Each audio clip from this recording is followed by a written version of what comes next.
Welcome to the Paranormal Affairs Agency, Amazon said, showing Walker and I around our possible new home. Walker really took a liking to her after our little fight in my living room. Now we're getting the grand tour. Despite her attitude at my place, she was almost glowing at the thought of showing off. Here's the gym, and there is the cafeteria. There are personal quarters for everyone. Walker was looking around like a kid in a candy shop. "Oh, you're just adorable," Amazon said, excitedly gushing over her. "So, boss lady, what do we call you?" She looked at me before saying, "Oh, right. You can call me Mama Bear." The place is exactly what you'd think of a secret government organization. However, this place isn't even secret. Due to the fact that it sounds so crazy, no one believes it's real. Everyone else is out on assignment right now. Cupid is hunting down a goat man, Father's checking on some Bigfoot, Valkyrie's tracking down Mothman, that one is a tricky one, and Red is handling the remnant of a cult that nearly summoned something they didn't understand. Been tracking those Kentucky Fried dipshits for over a year now. Of course, you'll meet them eventually. So, Mama Bear, why do you need us? I asked as we sat in what I can only assume was her office. She seemed to relax even more when she sat down, giving an audible sigh as she answered. "Look, I have a lot on my plate and not that many people to work with. You two were able to handle yourselves against two Wendigo, and a big one too. Without any training, why wouldn't I want you to? If you accept, you'll be provided with whatever equipment you want and or need. You would be surprised how much the government is willing to pay to make sure these things aren't a problem anymore." Somehow I was surprised by her statement the least. So, we go up, handle what paranormal thing is going on, and get paid. Before Mama Bear could respond, Walker's stomach audibly growled. "Sorry," she signed in embarrassment. "Oh, sweetheart, don't worry about it. I'll order something," Mama Bear said in a sweet motherly voice I didn't even know she could. I had already informed Mama Bear, that's going to take some getting used to, that Walker ate like a Saiyan, but she just had to see for herself. 2 large pizzas later, and she understood. "I'll take the job." Mama Bear jumped up excitedly. "Excellent! Now we'll just fill out paperwork. Don't worry, you'll get back pay for the 2 Wendigo you took down. After all that, we'll begin physical training and hand-to-hand combat. There's so much to do and not enough time. I know you got that little leg lock move from a superhero movie. I'm so glad to finally have help. Well, more help. From now on, both of you are my cubs. And you know what they say about a mama bear and her cubs." Before I knew it, she'd pull me into a bear hug. I'm not a big guy at all, so she had my legs dangling. "Thanks, just don't crush me."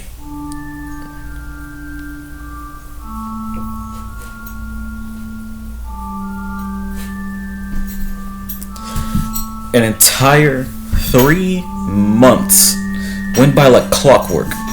It involved a lot of physical training. Father is a well-built man in his 40s with short brown hair. He's a kind, religious man that believes our bodies are temples. However, at times I could tell certain things agitated him. At the end of every morning's physical training, I sparred with Valkyrie, a dark-skinned woman with dreads and a few visible scars. By the end of it, she made sure I had a few of myself. Apparently, going hard on someone means she likes them. Red was in charge of teaching us everything from cryptids to cultids. She had long red hair, almost emerald-colored eyes, and spoke with an accent I couldn't place. She was super friendly. We shared some interests. I couldn't help but notice that she looked like she hadn't slept in a while. Every now and then she would nod off while reading something. I think I may have missed a few things. Okay, I forgot or wasn't paying attention. Finally, there was Cupid, a muscular Hispanic man with dark brown eyes and black hair. The two of us were assholes to each other almost immediately, but the friends that give us the most shit are the best ones. Sometimes, however, he can be a bit much. Walker was with me every step of the way. Everyone saw what she could do one day when Cupid sucker punched her while sparring. "The hell was that?" I shouted, walking over to Cupid. He tried to brush me off before I grabbed his shoulder. "Fights aren't always fair," he responded with. I let him go. Cupid's smug look dropped, however, as the bipedal mountain lion rose from behind me. "Oh, fuck," is all he could say before Walker started manhandling him. I looked with pride as Cupid screamed like a little kid. "Call her off! Call her off!" Red chimed in at this point. "Man, Cupid, how did you piss her off?" Father must have heard the screaming because he came in running but merely started laughing when he saw what was happening. Let me guess, he was being a dick. Maybe he'll think before he picks fights with her again.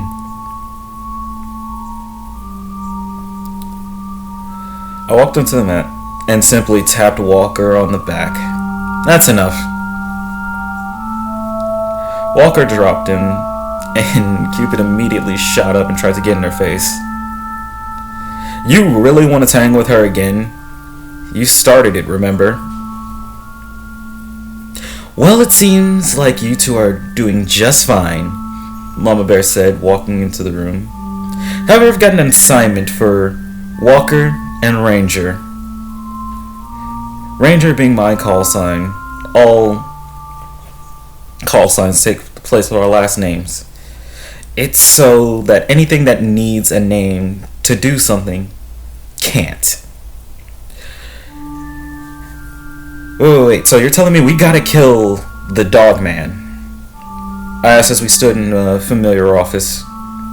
She simply nodded before explaining, "We've been getting sightings way too close to a family of Bigfoot. We also are getting reports of several attacks happening at campgrounds.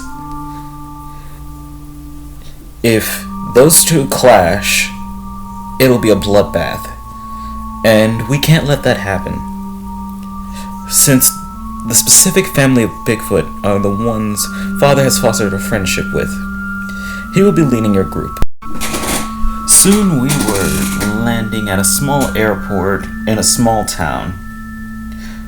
Father helped me comfort Walker, who had never flown before. Poor thing was scared stiff.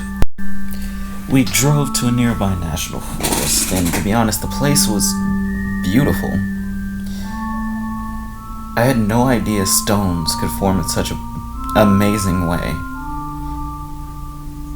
After checking in with the park rangers, Father reassured us that we wouldn't be bothered. After getting our gear out of the car, we hiked our way to a marked location off the trail. Father carried a large caliber pistol and a collapsible silver-tipped spear. I carried a lever-action pistol myself and my revolver. Walker didn't need a weapon, however.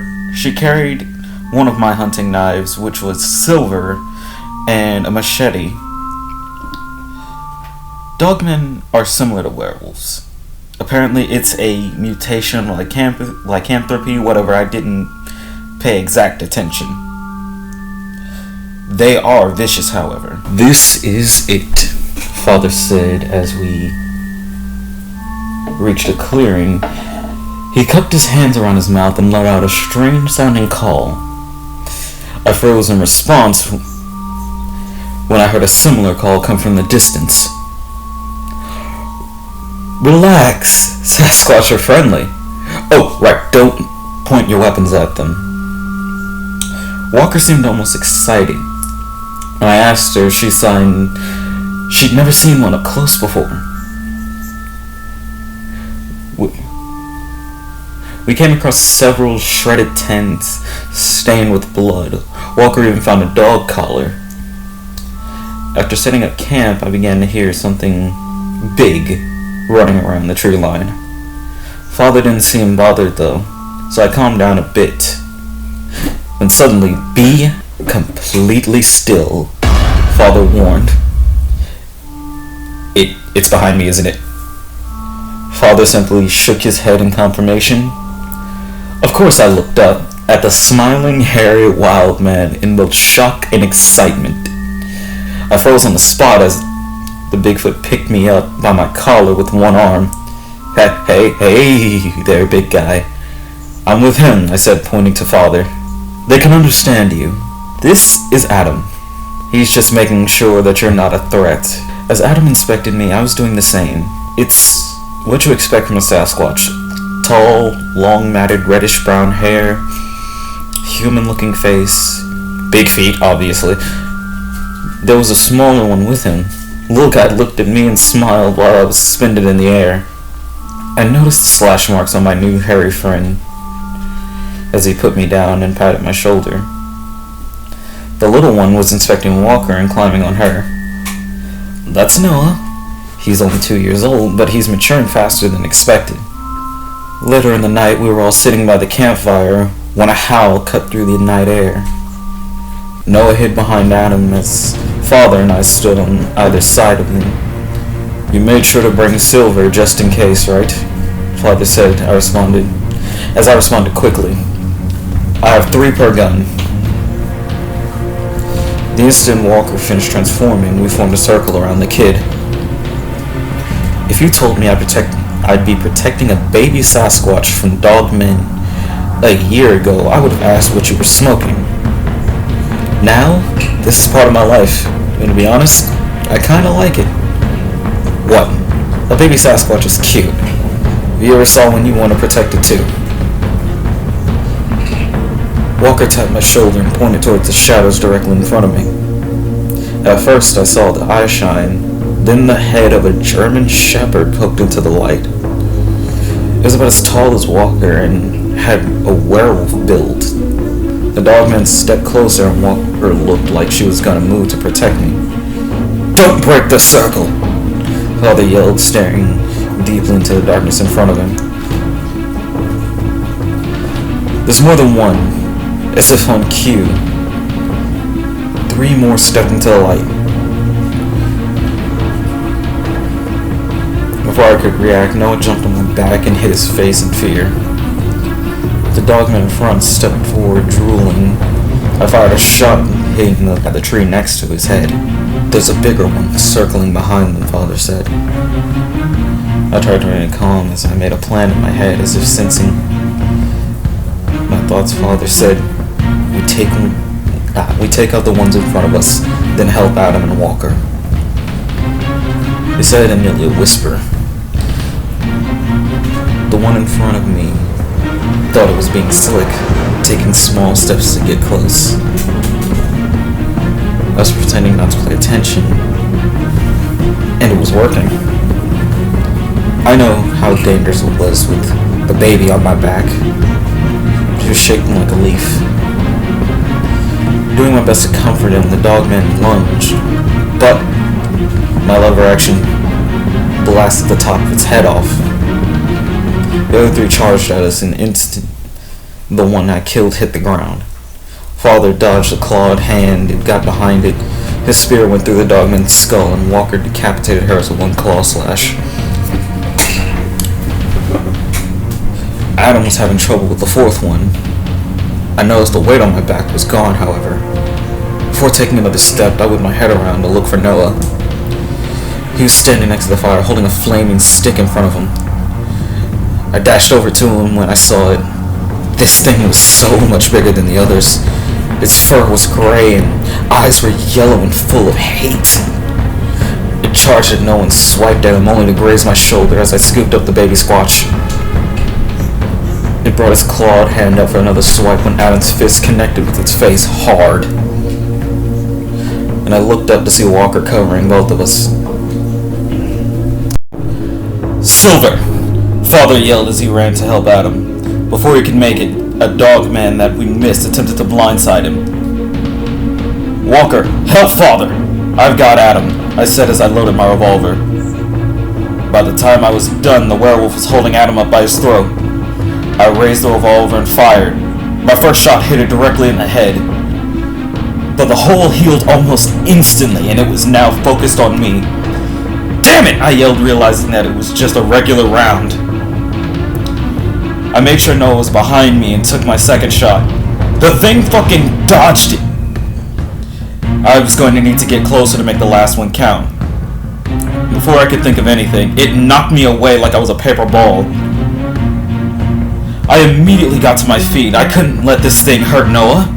I reached for a knife and it wasn't there. The hell?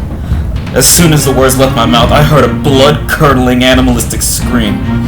"God, no, he's just a baby!" Out of desperation, I charged at the huge figure as it had its back to me. It wasn't moving and I needed to make the shot land.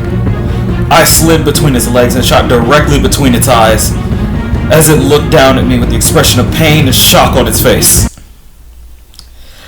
After I got the hulking mass of fur off of me, I just stared at the ground.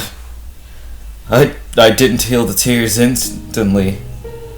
I only noticed when my vision got blurry. Noah didn't deserve that. He was only 2 years old, I said to myself. The feeling of two small, hairy arms wrapping around my neck brought me to reality. It was Noah trying to comfort me. Noah? What? He's smart, Father said as he pulled my knife from the werewolf's foot. If it wasn't Silver, we both would have been killed. "Are you okay?" Father asked as I held Noah.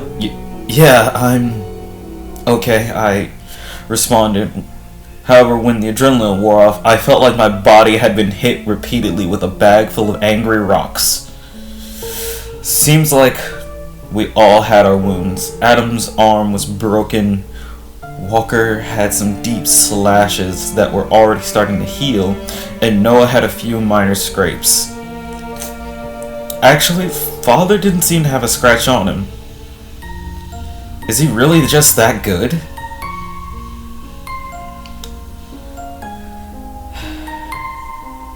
So when Mama Bear said understaffed, she meant it.